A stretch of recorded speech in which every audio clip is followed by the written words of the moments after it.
Hey girlfriend, it's your girl Jamie Drew with the Girlfriend Experience TV, and I am here to give you the advice, the knowledge, and the support that you need to live your best life.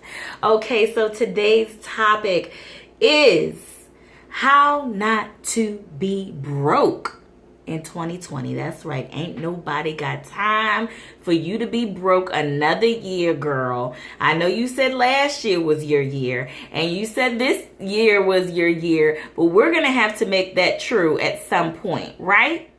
So, the first thing I want you to do to avoid being broke this year is to get some more bank accounts. I know it sounds counterintuitive. It's like, well, if I ain't got no money, well, I'm going to get another bank account. I already ain't got no money. What am I going to do with another bank account? That is how you're going to manage your money. And I'm going to break it down for you, okay? I have learned this from working with multi-million-dollar companies and managing multi-million-dollar budgets on my own. So what businesses do when they have these large amounts of money that they have to spend, they break it down into spending categories, okay? So for instance, if you are running a business, there will be multiple what they call GL codes that they will put, categorize each bucket of money, okay? So think of it as buckets of money. Okay, so you may have one bucket of money if you're running a business. You may have one bucket of money that's dedicated to office supplies. You may have one bucket of money that's dedicated to salaries. You may have one bucket of money that's dedicated to repairs of a certain thing. You may have another bucket of money that's dedicated to marketing and advertising. Okay, so each bucket of money, everything is coded separately so that you have a handle on every last dollar that you're spending and everywhere that your money is going, and you're able to budget out, for that particular item, for that particular category, okay? So this is why I want you to get multiple bank accounts, because I want you to do the same thing. Now, some of y'all ain't going to be able to get a new bank account because you done messed up so bad your credit, and with all these other bank accounts, you might have to do it another way. But you can figure it out because there's all kind of Rush Card and this kind of company out there, different kind of bank cards or whatever, where you can put your money. Okay? So it can be done. All right? Now, you can either get multiple bank accounts at the same bank or different banks. It's really up to you. It would be more beneficial to have multiple accounts at the same bank, especially if you're banking with someone that you trust and know and you've been there for a while. Then it's more likely that they will accept you for another account, okay? So every person needs to have at least 3 bank accounts. Now, this is really going to help you not to be broke. This is really going to help you budget, okay? You need 3 bank accounts at least. This is the bare minimum of bank accounts that you need. 3 bank accounts, okay? Those 3 bank accounts are going to be one for bills, one for pleasure, or what I like to call cash flow, and one is for savings and incidentals, okay? Those are going to be your 3 main bank accounts that you roll everything through. Now, if you have children, you need to have 1 bank account for each child. So some of you may end up with 5 and 6 bank accounts because you have multiple children or multiple things going on. I want you to categorize everything. Now, the children's accounts, those are going to be the easy parts, because you can get a free account for a minor that's under 18. It'll be linked to your stuff and everything. And this is where you drop the money for your kids, okay? So you will have that separate from the rest of your other accounts, okay? So I'm about to break it down even further for you because I know you're probably still confused. But don't worry, I'm just getting started. So what you want to do is write down every single everything that you pay for on a monthly, regular basis. And I mean everything. Every bill, if you get your nails done every month or every 2 weeks, that's a bill, okay? If you get your hair done every month or every 2 weeks, that's a bill. Whatever the frequency is, if you have anything that you are doing on a recurring basis, that is a bill. Your gym membership, that's a bill. Groceries, that's a bill. Gas, that's a bill. Your mortgage or rent payment, that is a bill, okay? Toiletries, if you get those frequently, if you have a large family, that's a bill, okay? You need to write down every single thing that you spend, okay? And you need to write the dollar amounts next to everything. Now, here you may need the help of your current bank account so you can go back and look and see. Like when I first did this for myself, I had to go back through my bank account and look and see, okay, how much gas am I spending on a regular basis? How much gas am I spending bi-weekly or monthly? So you may have to lean on your bank account to look at your past history, go back a couple of months, 2, 3, 4 months, and see what you've been spending your money on. It's probably a lot of food if you're anything like me. My bank account is full of food places. So that lets you know that you really have to track it. All right, so once you get every single bill down, okay, and put the dollar amounts next to it based off of what you've seen or what you know, okay, then you are going to add everything up. Now, when you get paid, I don't know how often you get paid. However often you get paid is however often you're going to want to do this. If you get paid once a week, you're going to have to do these numbers once a week. If you get paid bi-weekly, you can do it in advance, but they need to be in alignment with the chunks of money that you receive. And most people are being paid bi-weekly, so this is going to be done bi-weekly on a regular basis for you, and you'll start to get on autopilot. It'll start to get so easy, okay? Now, if you get paid monthly, this is definitely for you because you have to budget very tightly, okay? So most of us, we know exactly how much our check is going to be bi-weekly, okay? So you have that dollar amount on your piece of paper, and then you have all of your bills on your piece of paper. Now, you're going to want to look at everything that you're spending on a monthly or bi-weekly or whatever basis. Make sure you include everything, okay? And add it up. Once you add it up, I'm hoping that you have money left over. If you don't have money left over, this is the perfect spot where you may want to do some juggling. For instance, if you see, oh my goodness, I get my nails done every 2 weeks, but I don't have enough for this electricity bill, then you're going to have to adjust your nail schedule. And at least you know this in advance because you're not spending blindly. Also, with things like your mortgage or your rent that you pay monthly, this may give you an opportunity to split the money in half so that you're not broke one whole billing cycle or pay period cycle because you have paid your mortgage or rent all out of the same, time frame of money. If you get paid every 2 weeks, you're going to want to pull that money out every 2 weeks so that you can split those things in half. And that is what I recommend you doing with your large bills, okay? So some companies that you're paying your bills to are going to let you split things in half. And some of those companies won't. So you'll have to keep that money back yourself. But when you're writing everything down, you know exactly everything that you have. There's no such thing as overdrafts anymore. You can't make a mistake, okay?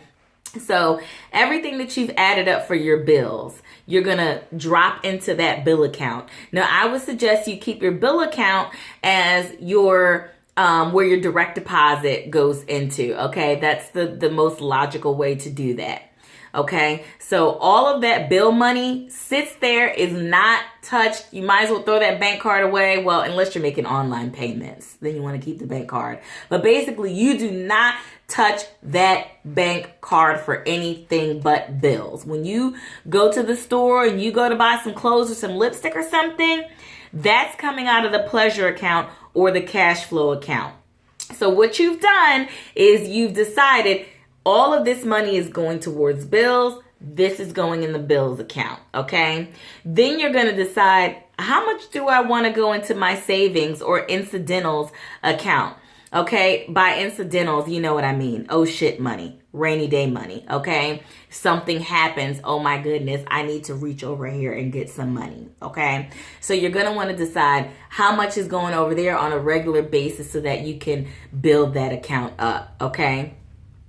Now, whatever is left over, once all your bills have been decided and your savings and incidentals money has been decided, and by the way, you can break those up into two separate accounts if you want to, a savings and then a separate incidentals account. It's up to you. Whatever's left over, that's going to be your cash flow money, okay? That is going to be your pleasure account. This is where you buy things that you don't buy on a regular basis. This is where you buy lipstick. This is where you buy a pizza. You know, that's not a part of your grocery budget, because your grocery budget is your grocery budget and that's a bill, okay? So the pleasure account is for those little things that aren't predicted. You stopping at a fast food restaurant, you stopping to get pizza, you craving a dessert, you deciding that, you know, oh, your kid wants a new video game, or whatever the case may be. This is your cash flow money. This is the free money that you have to spend on things that are not budgeted, okay? So like I was saying, you have your bills account, your pleasure account, and your savings and incidental account, and then one account for each child. So if your child, say you have a son like me who's getting a haircut every 2 weeks, that money, boom, go right into that child account. If your child has a phone and they're re-ing up on their minutes or something like that, boom. Unless that's a bill that you pay. It depends. If you have, because I don't have my son on my same phone plan. He has the phone plan where he redoes his minutes every month. And so since he's plugging and doing that on his phone, I have that attached to his bank account so that I don't even have to get involved, okay? So whatever you want to spend on your children, put aside for your children, their lunch money, whatever it is, money for them to go to the movies or whatever it is, then you can drop that into that bank account. So doing this is really going to help you tremendously to make decisions. That's the biggest part of it. So when you sit down at that next 2 week mark and you say, okay, what bills have been paid and which haven't? Which ones can I, cross off? Which ones do I have to juggle around? Seeing everything that you're paying for laid out is really going to help you to never be broke again. You'll be so surprised to see how much money you actually have when you're not spending it blindly. Okay? If you spend your money blindly, all bets are off. You have no idea with that swipe. You have no idea how much money you spent. I bet you, take this challenge. Before you set this up, go back and look at your bank account and see how much money you spent on fast food in the past month. I guarantee you're going to be upset with yourself. This way, doing it this way, you have a dedicated bank card for that cash flow or for that pleasure, and when it's gone, it's gone. You got to eat your groceries. You got to make sure that your bills are paid. But I guarantee you, if you follow this, you will be able to regulate your budget like a boss. And you won't be as broke as you think you are now. And you'll never be broke again. There's no such thing as not being able to afford something. It's just about when you're able to afford it. When you map your money out like this, you're able to say, okay, I want this thing that costs $500. I'm going to set aside this amount of money, keep setting aside this amount of money, because you're looking at what you're doing. You might say, you know what? I'm not going to go to McDonald's and Burger King and get pizza this time because I spent $100 last pay period just on that, and I could have gotten this other great thing that I wanted for $100. You get what I'm saying? You will be so much happier, so much more satisfied with yourself, so much more satisfied with the amount of money that you're making because you're spending it wisely, okay? So I know it's a lot to grasp. You might have to watch this video again, but let me just recap for you, okay? Get more than one bank account. You need at least 3 bank accounts and one for each child. Write down every single thing that you pay, okay? Add it all up, put that in the bills account, and leave it there. If you do not want to be strapped, living from paycheck to paycheck, you're going to want to split up those large bills bi-weekly. Mortgage and rent is definitely one of those things that need to be split into 2, okay? Because that is everybody's biggest bill, okay? So to avoid being broke for one whole paycheck cycle, split it in half, at least in your own bank account. Put half of it aside one paycheck, half of it aside next paycheck, and boom, you'll be on a roll. Now, the first time you do this, it may hurt, okay? Because you may have just paid your rent or mortgage, and then the very next paycheck you'll have to put half of it to the side.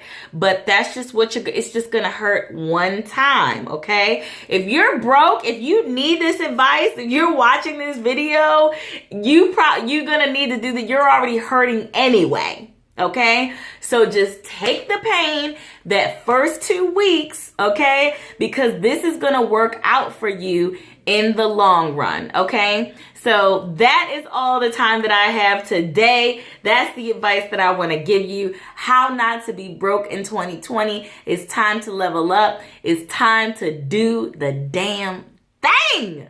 Are you up for the challenge? Okay. So make sure you give this video a thumbs up if you like it. If you didn't like it, feel free to give it a thumbs down. Give me a comment. Let me know what you think. If this is working for you, let me know. Make sure you subscribe to my channel and make sure you watch my other videos because I think they're awesomely helpful and I am here for you. I'm here to help you. And for all things The Girlfriend Experience, check us out on the web at thegirlfriendexperience.org. Okay? Until next time, love you, girl.